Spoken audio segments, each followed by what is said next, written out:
It's our first video on introduction of carbon chapter. Basically in this chapter we discussed about carbon and their different complexes. So at first, what is organic? Actually organic term is basically used for those complexes or those compounds which are obtained from living sources. So many compounds like alcohol, sugar, starch, vinegar, alcohol also. So these are prehistoric non compounds. तो इन सारे compounds के बारे में हमको prehistoric time से ही जानकारी थी and human civilisation इसको अलग अलग फॉर्म में इस्तेमाल करता था, लेकिन हमें उसके केमिकल कंपोजिशन की कोई जानकारी नहीं थी। यानी हम उस कंपाउंड का तो यूज करते थे, वेरियस सोर्सेज वेरियस फील्ड में हम उस कंपाउंड का इस्तेमाल कर रहे थे, लेकिन उस कंपाउंड के केमिकल कंपोजिशन की हमें जानकारी नहीं थी। ज़्यादातर हम लोग स्टार्च का इस्तेमाल करते थे, ग्लूकोज का, अल्कोहल का, इंडिगो का, विनेगर का। तो ये सारे कंपाउंड प्री हिस्टोरिक टाइम से हम इस्तेमाल कर रहे हैं। 18th सेंचुरी में एक साइंटिस्ट आते हैं जिनका नाम था कार्ल विलियम सेल। उन्होंने सबसे पहले नेचुरल सोर्सेस से अलग अलग कॉम्प्लेक्सेस को उन्होंने एक्सट्रैक्ट किया और ये बताया कि जो भी ऑर्गेनिक कंपाउंड्स होंगे, इट मींस जिनको कि हम लिविंग सोर्सेस से ऑब्टेन होने वाले कंपाउंड्स बता रहे हैं, इनको हम लिविंग सोर्सेस से एक्सट्रैक्ट कर सकते हैं, निकाल सकते हैं। इसके लिए उन्होंने सबसे पहले टार्टरिक एसिड को ग्रेप्स से उन्होंने अलग किया था, सिट्रिक एसिड को लेमन से अलग किया था, लैक्टिक एसिड को सॉवर मिल्क से अलग किया था और एप्पल से उन्होंने एडिपिक एसिड को उन्होंने अलग किया था, सेपरेट किया था। और इन सारे एसिड्स का अपना अपना ऑन बायोलॉजिकल फील्ड्स में एप्लीकेशन है।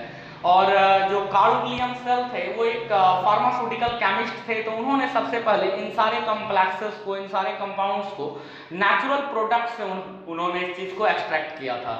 इवन उसी समय ओपियम से मॉर्फिन को भी निकाला गया था, जो कि एक ड्रग्स के रूप में इस्तेमाल किया जाता है। समय के साथ 1827 के आसपास एक साइंटिस्ट आते हैं जिनका नाम था बर्जीलियस। तो बर्जीलियस ने सबसे पहले एक स्टेटमेंट दिया, एक थ्योरी दिया उन्होंने, जिसको कि विटल फोर्स थ्योरी के नाम से जाना जाता है। हिंदी में उसको देवत्व का सिद्धांत बोलते हैं। So vital force theory, according to this theory, one organic compound can not be synthesised in laboratory by inorganic materials. यानी आप एक अगर ऑर्गेनिक कंपाउंड, चूंकि कार्ल विलियम सेल उस समय ऑर्गेनिक कॉम्प्लेक्सेस को एक्सट्रैक्ट कर चुके थे अलग अलग ऑर्गेनिक सोर्स से, तो बर्जीलियस ने एक कॉन्सेप्ट दिया, एक थ्योरी दिया कि ये जितने भी ऑर्गेनिक कंपाउंड्स हैं इनको हम ऑर्गेनिक नेचुरल सोर्सेज से तो हम एक्सट्रैक्ट कर सकते हैं, लेकिन इनको लैब में इनऑर्गेनिक मटेरियल्स के हेल्प से प्रिपेयर नहीं किया जा सकता है। और उसी समय ये डेफिनेशन, जो कि ऑर्गेनिक का हमारा डेफिनेशन था, ये चीज एस्टैब्लिश्ड हुआ कि all compounds which are obtained from living sources और extracted from living sources are known as organic complex.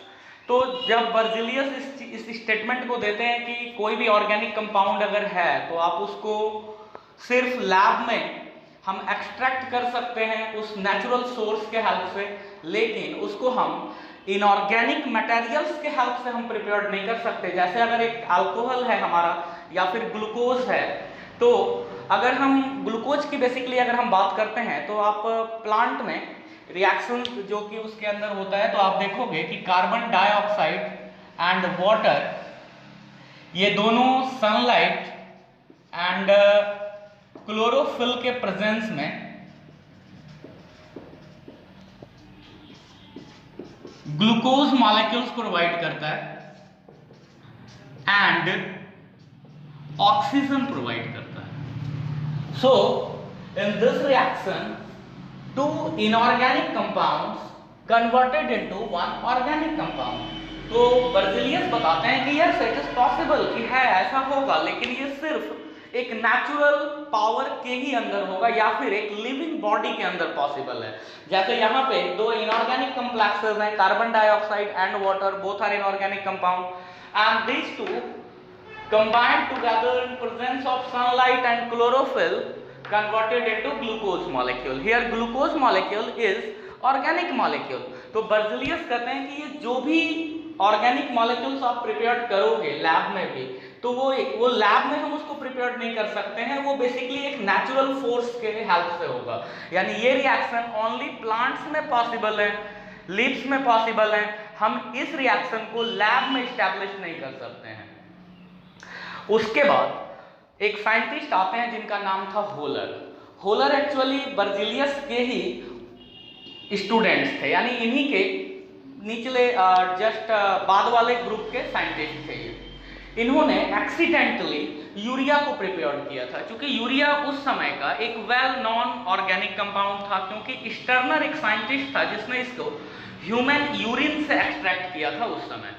तो ये यूरिया जो है वो चूंकि ह्यूमन यूरिन से इसको एक्सट्रैक्ट किया गया था और एक वेल नॉन ऑर्गेनिक कॉम्प्लेक्स था, तो होलर एक्सीडेंटली क्या हुआ कि होलर अमोनियम साइनेट को हीट कर रहे थे।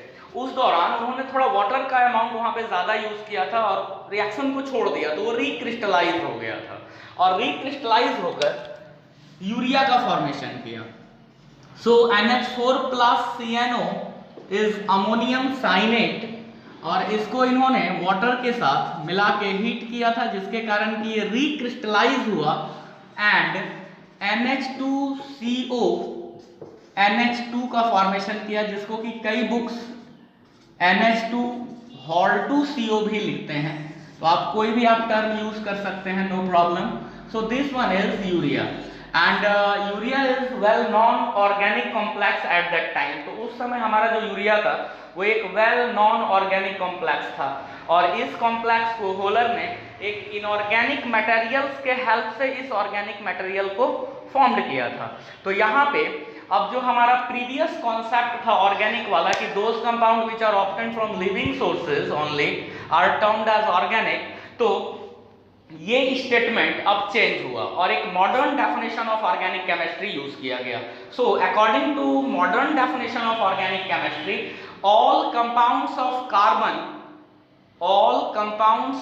carbon except carbon dioxide, carbon monoxide, metallic carbonate and some carbides are known as organic compounds.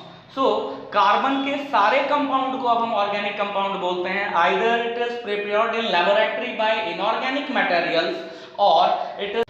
So according to modern definition, organic chemistry is defined as the study of carbon compounds except carbonates, carbides, carbon dioxide and carbon monoxide. तो इन चार को छोड़ करके जितने भी carbon के compounds होंगे उनका स्टडी आप ऑर्गेनिक केमिस्ट्री के ब्रांच में करते हैं। तो ऑर्गेनिक केमिस्ट्री में बेसिकली हाइड्रोकार्बन्स होते हैं। So hydrocarbons are compounds of carbon and hydrogen in which carbon carbon link together by covalent bonding. अब यहाँ पे कार्बन के अगर हम बॉन्डिंग्स की बात करें कि कार्बन आखिर यहाँ पे किस तरह के बॉन्डिंग्स को फॉर्म करेगा हाइड्रोकार्बन में, तो ये बेसिकली कोवलेंट बॉन्ड फॉर्म करता है। और इसका कारण है कि it is not possible for carbon that it will formed either C4+ ion और C4- आयन। तो ये दोनों ही C4+ भी फॉर्म्ड नहीं कर सकता है और C4- भी फॉर्म नहीं कर सकता है, क्योंकि कार्बन के आउटर मोस्ट ऑर्बिट में टोटल 4 इलेक्ट्रॉन्स होते हैं, जिसके कारण ये शेयरिंग ऑफ इलेक्ट्रॉन्स करता है। तो कार्बन का अगर आप एटॉमिक नंबर अगर आप देखोगे तो कार्बन का एटॉमिक नंबर है 6 and their electronic configuration is 1s2 2s2 and 2p2। तो ये इसका एक बेस नॉर्मल इलेक्ट्रॉनिक कॉन्फ़िगरेशन होता है। यहाँ पे 2s वाले में 2 इलेक्ट्रॉन्स होते हैं एंड 2p में टोटल 2 इलेक्ट्रॉन्स हैं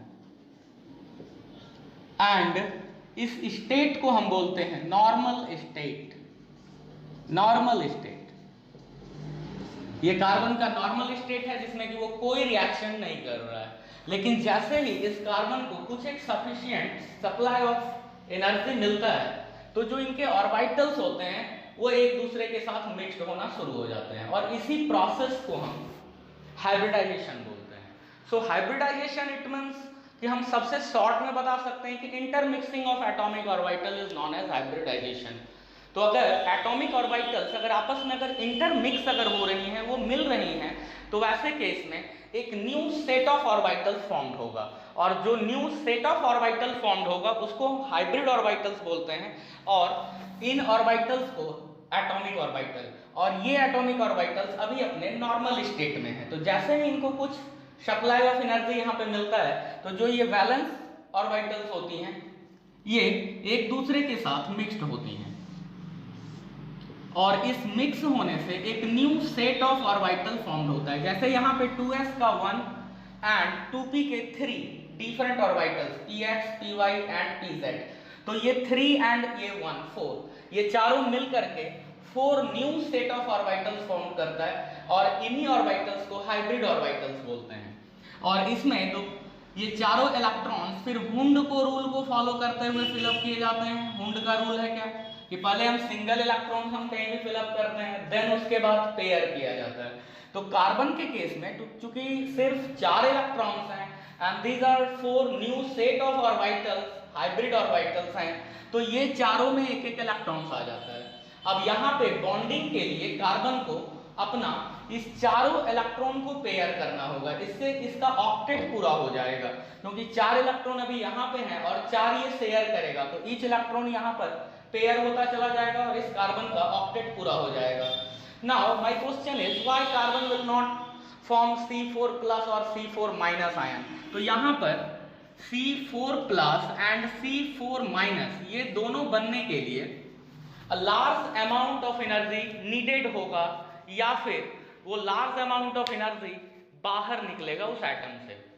पहले केस में जब आप C4+ आयन के फॉर्मेशन की बात करते हैं तो C4+ is formed only when these 4 electron escape out from the valence orbit, यानी ये C4+ के वैलेंस ऑर्बिट से वो चारों इलेक्ट्रॉन अगर एक्सेप्ट बाहर निकल जाएगा तब जाके वो C4+ होगा। And we know that the amount of energy required to release one electron from outermost orbit of an isolated gaseous atom is defined as ionization potential। तो आप अगर एक इलेक्ट्रॉन को, अगर कोई भी एक एटम है और उससे अगर एक इलेक्ट्रॉन को अगर बाहर निकालना है तो कुछ एक sufficient supply of energy in करना होगा। तो जब आप किसी भी एटम में, जैसे कि सोडियम से एक इलेक्ट्रॉन बाहर आता है और वो Na+ बनाता है, तो वहां पे भी कुछ सफिशिएंट सप्लाई ऑफ एनर्जी अंदर जाता है तो एक इलेक्ट्रॉन बाहर आता है और उसी एनर्जी को आयोनाइजेशन पोटेंशियल बोला जाता है। तो यहाँ पे C4+ तभी बनेगा जब हम 4 टाइम्स से भी ज्यादा एनर्जी इस कार्बन को प्रोवाइड करेंगे, कार्बन के एटम को, तब जाकर के ये अपने 4 इलेक्ट्रॉन को रिलीज करेगा। And actually it is not possible कि हम एक कार्बन के एटम को उतना ज्यादा एनर्जी प्रोवाइड कर सकें, तो यहाँ पे C4+ वो फॉर्म नहीं करेगा। Similarly for C4- ion carbon को 4 इलेक्ट्रॉन एक्सेप्ट करना होगा, गेन करना होगा बाहर से। And according to electron gain enthalpy definition, amount of energy released when one electron enters in valence orbit of an isolated gaseous atom is defined as electron gain enthalpy or electron affinity। Hindi में इसको electron बंधुता बोलते हैं, affinity towards electrons. तो वहां पे electrons को जब आप इन कराते हो अंदर तो एनर्जी उतना बाहर जाता है, लेकिन अगर हम 4 इलेक्ट्रॉन्स अगर कार्बन में अगर इन कराएंगे तो एक कार्बन के एटम के पास उतना एनर्जी अवेलेबल नहीं है जिसको कि वो बाहर रिलीज कर सकेगा सिस्टम में। तो हमारा कार्बन न तो C4+ फॉर्म करता है और न ही C4-, ये सिर्फ कोवलेंट बॉन्डिंग फॉर्म करेगा, और वो भी इसके चारों ऑर्बिटल्स जो भी हाइब्रिड ऑर्बिटल्स हैं उनमें सिंगल इलेक्ट्रॉन्स हैं, तो ये सारा बॉन्ड अलग अलग एटम्स के साथ अपने चारों इलेक्ट्रॉन को शेयर करेगा और इन ऑर्बिटल्स के इलेक्ट्रॉन्स को पेयर करेगा। पेयर करने से उसकी स्टेबिलिटी आ जाएगी। Now my next question is why carbon form a large number of complexes. Because we know that according to modern definition, all compounds of carbon except carbon dioxide, carbon monoxide, carbonate and carbides are known as organic compounds। तो सिर्फ carbon अकेला पूरा एक organic family को represent करता है and this organic family content more than 3 million organic compound. Now today, आज के डेट में हमको पता है कि 3 मिलियन से ज्यादा ऑर्गेनिक कंपाउंड सिर्फ कार्बन के हैं। एंड एक्सेप्ट कार्बन अदर 113 और 114 एलिमेंट्स जो भी हैं ये कुछ एक थाउजेंड्स कंपाउंड्स को फॉर्म करती हैं ओनली। तो सारे 113 to 14 एलिमेंट्स मिलके सिर्फ कुछ एक थाउजेंड्स कंपाउंड्स फॉर्म कर रहे हैं और कार्बन अकेला 3 millions, more than 3 millions compound को फॉर्म कर रहा है। So why? सो इसका कारण है कुछ कार्बन का एडिशनल प्रॉपर्टी जो कि बाकी पीरियोडिक टेबल के एलिमेंट्स से कार्बन का नेचर थोड़ा अलग है। तो ये जो नेचर अलग है वो क्या क्या है, तो वो है पहला कैटिनेशन प्रॉपर्टी। कार्बन के पास कैटिनेशन प्रॉपर्टी होती है। Catenation it means self linking property.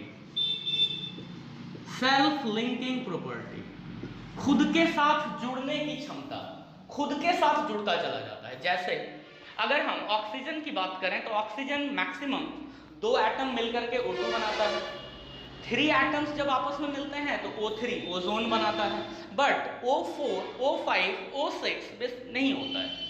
वैसे ही नाइट्रोजन के साथ है N2 तक बनता है, और कुछ ऐसे एजो ग्रुप्स के कंपाउंड्स होंगे जिसमें कि 2-3 नाइट्रोजन तक जाता है, उससे ज्यादा नहीं। वहीं फास्फोरस 4 फास्फोरस तक होल्ड कर सकता है। तो सभी के एक लिमिट होते हैं सेल्फ लिंकिंग करने का।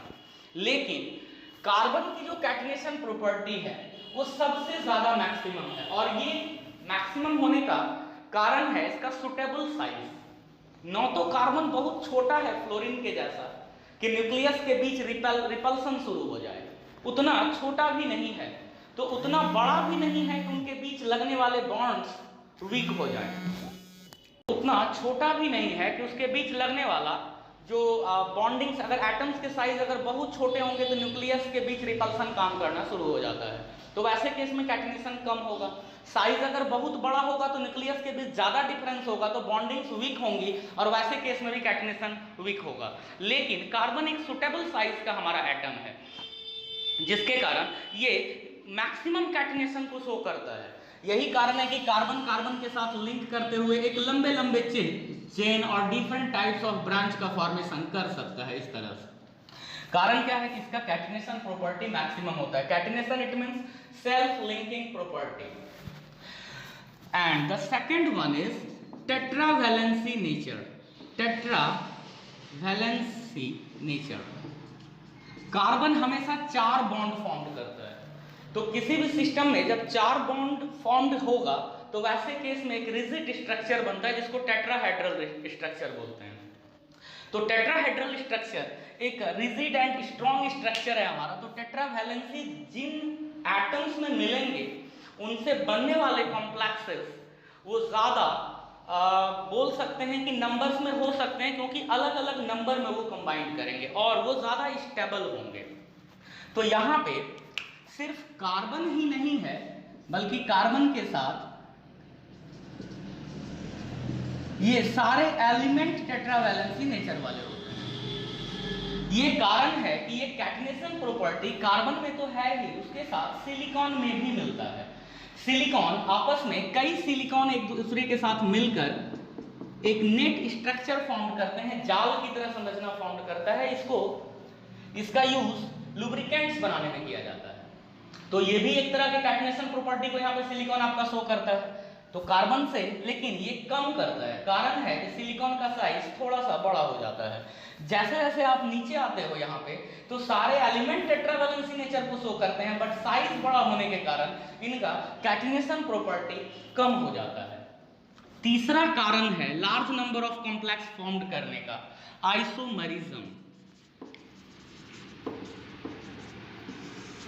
Isomerism, those event of organic chemistry in which by one chemical formula 2 or more than 2 different compounds can be represented।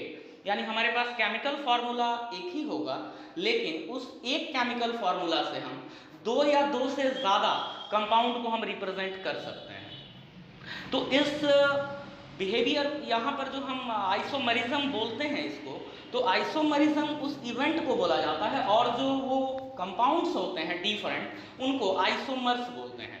तो इनऑर्गेनिक के केस में जैसे आप अगर MgSO4 अगर हम लेते हैं तो MgSO4 ओनली एक कंपाउंड को रिप्रेजेंट करता है और वो है हमारा मैग्नीशियम सल्फेट।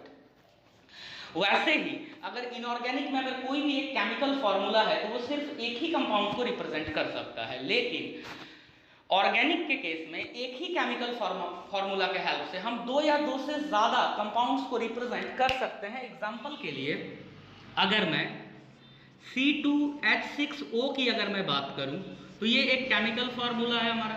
इससे C2H5OH भी बनाया जा सकता है एंड CH3OCH3 भी बन सकता है।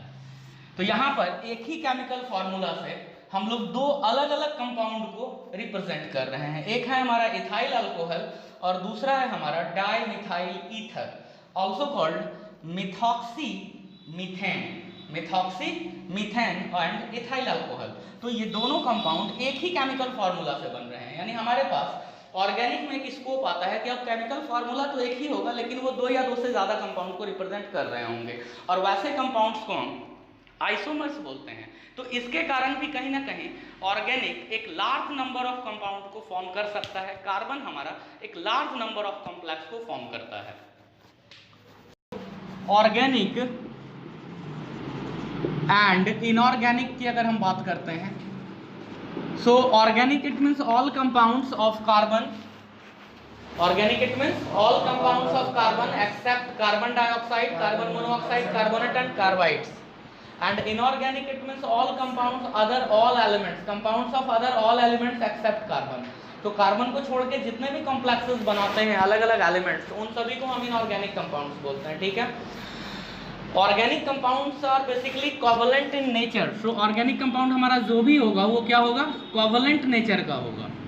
And inorganic compounds are ionic in nature. तो ये जितने भी होंगे वो सभी आयोनिक नेचर के होंगे। Ionic nature it means inorganic compounds are formed by gain and loss of electron and organic compounds are formed by sharing of electrons। तो यहाँ पर जो covalent compounds बनेंगे वो sharing of electrons से बनेंगे, और जो inorganic compounds हैं वो basically gain and loss of electrons से बनेंगे। इनका जो नेचर होगा वो covalent होगा और इनका जो नेचर होगा वो आयोनिक होगा। साथ ही साथ ऑर्गेनिक कंपाउंड्स जितने भी होते हैं these are soluble in organic solvent and insoluble in water। तो चूंकि ऑर्गेनिक कंपाउंड्स चूंकि कोवलेंट नेचर वाले कंपाउंड्स हैं तो ये वाटर में डिसोसिएट नहीं हो सकते हैं। Dissociate it means breaking into their positive and negative ions. तो कोई जैसे NaCl है आपका, उसको अगर आप वाटर में डालते हो तो Na+ एंड Cl- का फॉर्मेशन करता है। It means it can easily be ionised.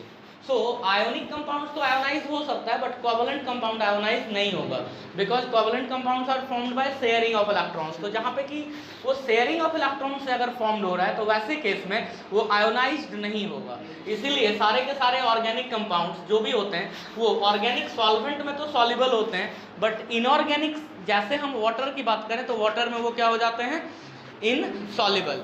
वहीं पे जो भी इनऑर्गेनिक कंपाउंड्स होते हैं जो कि आयोनिक टेंडेंसी वाले होते हैं, तो आयोनिक टेंडेंसी वाले होने के कारण ये इजीली वाटर में आयोनाइज्ड हो जाते हैं। So all inorganic compounds are soluble in water and insoluble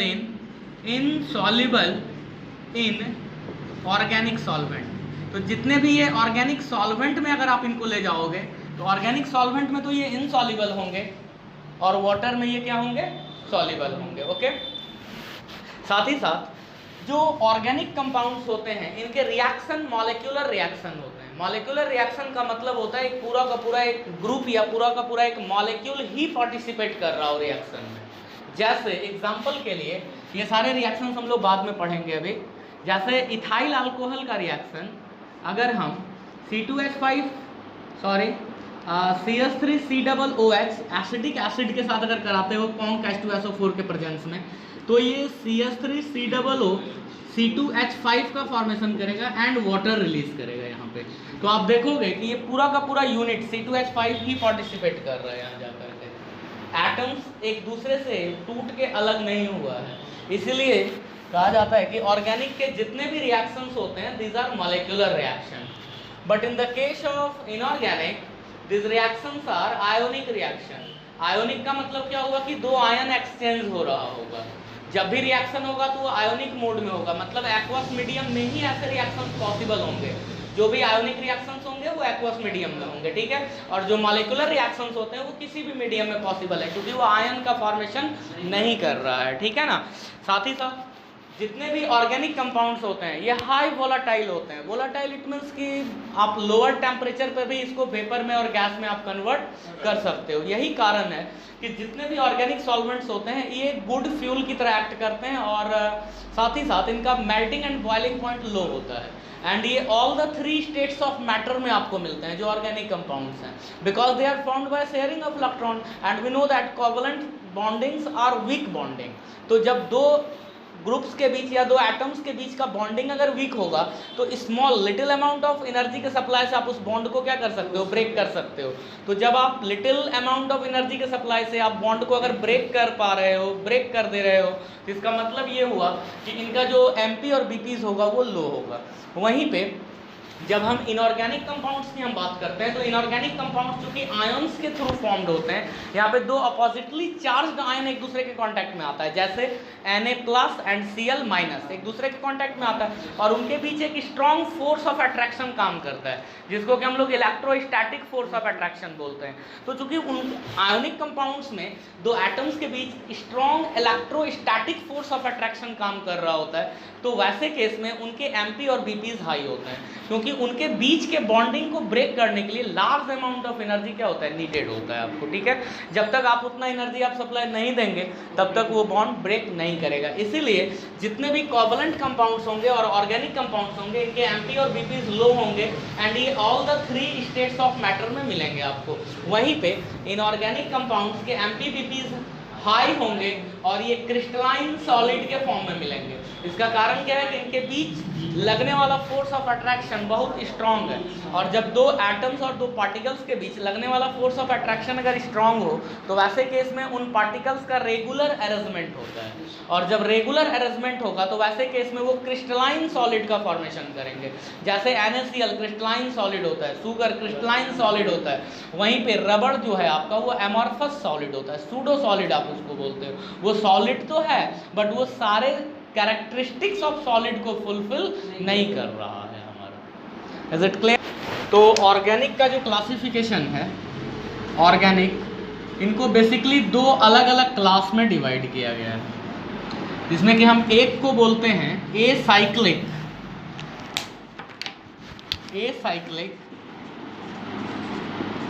and the second one is cyclic. Cyclic और दूसरे को एसाइक्लिक। एसाइक्लिक इट मीन्स जो ओपन चेन से बन रहा है आपका। ओपन चेन का मतलब क्या हुआ, चेन समझते हो ना, जो एक के बाद एक दूसरा जो लगते चला जाता है उसको आप चेन बोलते हो। ठीक है, तो एसाइक्लिक्स जो भी होते हैं वो या तो कार्बन चेन से बनते हैं और साथ में ब्रांच भी अवेलेबल होता है। तो जिसमें कि कार्बन के चेन आपको मिले और साथ में अगर कुछ एक ब्रांचिंग अगर कार्बन का मिल रहा है तो वो सारे के सारे एसाइक्लिक कहलाएंगे। वहीं पे साइक्लिक वो होंगे जिनमें कि कार्बन एटम्स एक दूसरे के साथ चेन में जुड़ के एक रिंग का फॉर्मेशन करता हो, मतलब जुड़ता वहां भी तो चेन के ही तरह कैटनेशन प्रॉपर्टी के थ्रू, लेकिन वो जो बनाता है वो एक रिंग का फॉर्मेशन करता है। लाइक 3 कार्बन का कुछ ऐसा रिंग बनेगा, वहीं पे 4 कार्बन का कुछ ये वाला रिंग बनेगा आपका, है ना। वैसे ही 5 कार्बन के रिंग आप बना सकते हो, 6 कार्बन के रिंग्स बना सकते हैं। तो इस तरह के जितने भी रिंग कॉम्प्लेक्सेस होते हैं इनको हम बोलते हैं साइक्लिक हाइड्रोकार्बन और साइक्लिक ऑर्गेनिक कंपाउंड। और जो यहाँ पर होते हैं इनको हम लोग क्या बोलते हैं, एसाइक्लिक ऑर्गेनिक कंपाउंड। मीन्स कि इसमें चेन है और साथ में ब्रांच है और यहाँ पर जो चेन है वो किस फॉर्म में है, रिंग के फॉर्म में है। जो एसाइक्लिक है हमारा, इसको बेसिकली 3 ब्रॉड क्लास में क्लासिफाई किया गया है as alkane, alkene and alkyne. So alkane, alkene and alkyne, these are main groups of acyclic. तो एसाइक्लिक के जो मेन ग्रुप्स हैं वो एल्केन है, एल्कीन और एल्काइन है। वहीं पे जो हमारा साइक्लिक फॉर्म है इसके 2 बेसिक पार्ट्स होते हैं। एक को हम बोलते हैं कार्बोसाइक्लिक एंड दूसरे को बोला जाता है हेट्रोसाइक्लिक। सो कार्बोसाइक्लिक नाम से ही क्लियर है, कार्बो एंड साइक्लिक यानी ऐसा साइकिल, ऐसा रिंग जिसमें सिर्फ कार्बन एटम अवेलेबल, ऐसा रिंग जिसमें सिर्फ कार्बन एटम अवेलेबल हो तब वो क्या कहलाएगा, कार्बोसाइक्लिक। और वैसा रिंग जिसमें कार्बन के साथ साथ कोई अनदर एटम भी अवेलेबल हो तब वो हेट्रोसाइक्लिक कहलाएगा। अनदर एटम कोई भी हो सकता है, वो नाइट्रोजन हो, वो ऑक्सीजन हो, वो सल्फर हो। मैंने पहले ही कहा कि बेसिकली ये 3 होंगे, ONS, oxygen, nitrogen and sulphur. But ध्यान देना होगा कि वो एलिमेंट रिंग में अवेलेबल हो और कार्बन के साथ डायरेक्टली बाउंडेड हो। दो कंडीशन मैंने बोला अभी हेट्रो होने के लिए, पहला वो कार्बन से डायरेक्टली बाउंडेड हो और दूसरा कोवलेंटली बाउंडेड हो। जैसे अगर मैं एक एग्जांपल लूँ यहाँ पे कि भाई CH3COONA के बारे में आपका क्या ख्याल है, क्या ये हेट्रो ग्रुप का कंपाउंड हो सकता है? तो नहीं। यहाँ पर जो सोडियम है वो ऑक्सीजन से जुड़ा हुआ है, वो कार्बन से जुड़ा हुआ नहीं है, यानी ये हेट्रोसाइक्लिक नहीं है हमारा। ये हेट्रोसाइक्लिक तब होता है जब यही एटम जो सोडियम है हमारा, ये अगर डायरेक्ट अगर किसके साथ जुड़ा होता है, कार्बन के साथ अगर जुड़ा होता है, जैसा कि पिरिडीन के केस में होता है। पिरिडीन में आप देखेंगे कि जो बेंजीन का रिंग होता है, इसके एक सेंटर पे यहाँ पे नाइट्रोजन लगा होता है इस पोजीशन पे। तो यहाँ इस रिंग में कार्बन के साथ साथ, बाकी आप इस सारे पोजीशन पे हमारे कार्बन हैं, और इन कार्बन के साथ साथ एक ऐसा पोजीशन है जो किसके द्वारा एक्वायर किया जा रहा है, नाइट्रोजन के द्वारा। तो इस तरह के जितने भी ग्रुप्स होंगे या ऐसे जो भी कॉम्प्लेक्सेस होंगे, इनको हम क्या बोलेंगे, heterocyclic. So carbocyclic, it means those cyclic organic compound which consist only carbon in their cycle, तो उनको हम क्या बोलेंगे, कार्बोसाइक्लिक।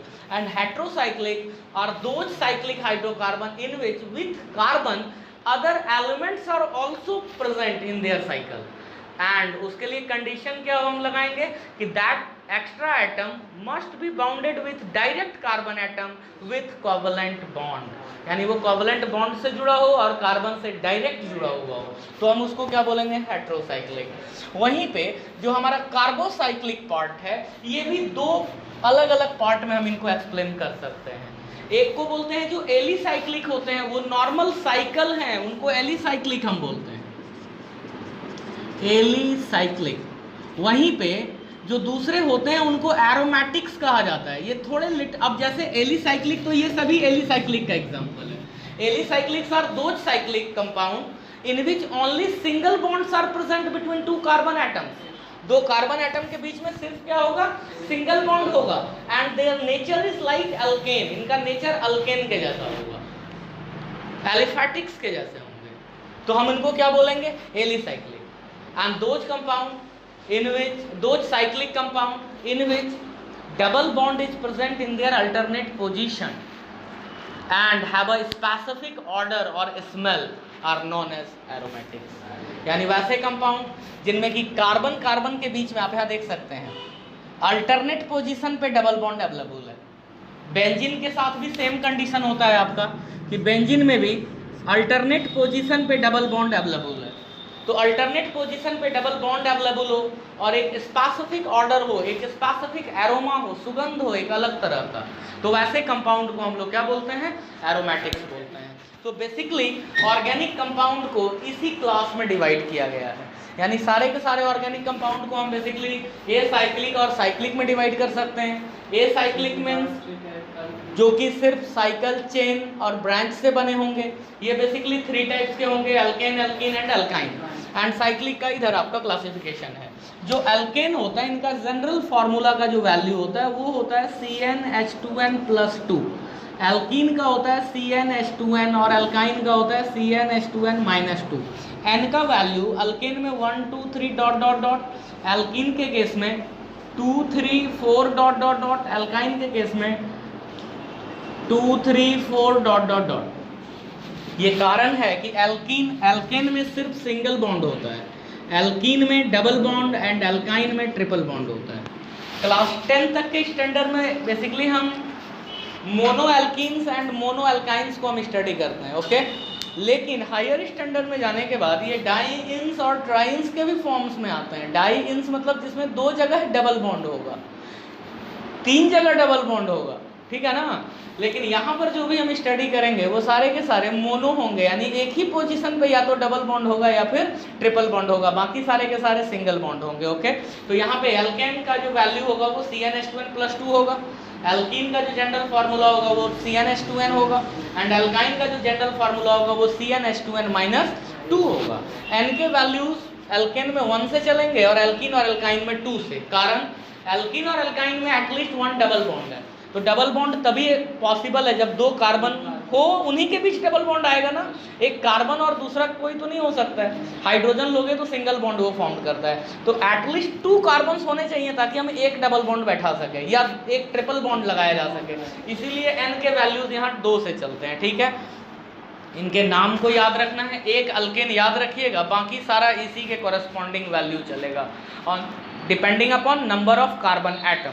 जैसे आप अगर n के वैल्यू को अगर 1 करते हो, यहाँ पे n के वैल्यू को 1 करते हो तो आपको क्या मिलता है CH4। आप n के वैल्यू को अगर आप 1 करोगे तो C1 and H2 into 1 plus 2, so H becomes 4 and the name of this complex is methane। Similarly आप n के वैल्यू को अगर 2 अगर करते हो तो C2 and H6, तो C2H6 आएगा और इसका नाम क्या हो जाएगा इथेन। C3 करोगे तो कितना होगा 3 2 जा 6 and 2 8, 3 2 जा 6 and 2 8, तो C3H8 नेम इज प्रोपेन। वैसे ही C4H10 करोगे तो नाम उसका क्या हो जाएगा ब्यूटेन। ओके, आप पेंटेन तक कम से कम याद रखिएगा, इतना आप लोग को हेक्सेन तक याद है, ठीक है ना। हेक्सेन यानी C6 and H14, C6 and H6 2 जा 12 and 2 14, so C6H14 हेक्सेन। वैसे ही हेप्टेन आएगा C7H, काउंट नहीं हो पा रहा क्या, C8H18